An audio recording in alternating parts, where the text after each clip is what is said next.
তাঁত শিল্প নিয়ে কোনো প্রকার দুর্বৃত্তায়ন ও দুর্নীতিবাজদের ঠাঁই নেই। তাঁত বোর্ড ও সমিতির আলোচনা সাপেক্ষে তাঁতিদের স্বার্থ রক্ষায় দ্রুত প্রয়োজনীয় সংস্কার করা হবে বলে জানান বস্ত্র ও পাট মন্ত্রণালয়ের উপদেষ্টা শেখ বশির উদ্দিন। বুধবার জুট বাংলাদেশ তাঁত বোর্ড আয়োজিত ডাইভার্সিফিকেশন প্রমোশন সেন্টারে তাঁতিদের মাঝে ন্যায্য মূল্যে সুতা, রং ও রাসায়নিক সরবরাহ সংক্রান্ত প্রচলিত পদ্ধতির সংস্কার ও উন্নয়ন বিষয়ক কর্মশালায় তিনি এসব কথা বলেন। তিনি বলেন, তাঁত শিল্পের বিকাশের জন্য সরকার কিছু জায়গায় শুল্ক সুবিধা দিয়ে আমদানির ব্যবস্থা করলেও এ খাতে দুর্বৃত্তায়ন হয়েছে বলেও জানান তিনি, যার কারণে সরকার ও তাঁতি কেউই লাভবান হতে পারেনি। এই সময় কাঁচামাল সরবরাহ সুযোগ সুবিধাগুলো নিশ্চিত করতে সরকারিভাবে তদারকি প্রয়োজন বলে মন্তব্য করেন তাঁতি সমিতির সদস্যরা। তারা বলেন, সরকারি সহায়তা পেলে আগামী দিনে তাঁতিদের তৈরি পণ্য আরও বেশি পরিমাণে বিদেশে রপ্তানি করা যাবে।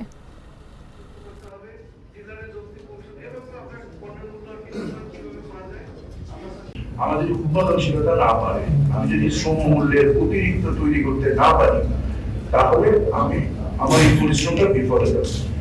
উপকরণ যদি আমি সঠিক মূল্যে না পাই, তাহলে আমরা অর্থনৈতিকভাবে এটাকে উপযুক্ত মূল্যে বানাতে হবে।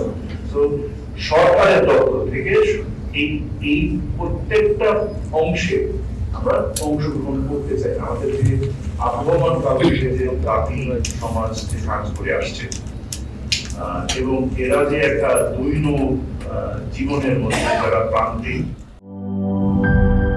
শিয়া বাটার ও ভিটামিন ই সমৃদ্ধ lily glam beauty soap. Lily, always beautiful.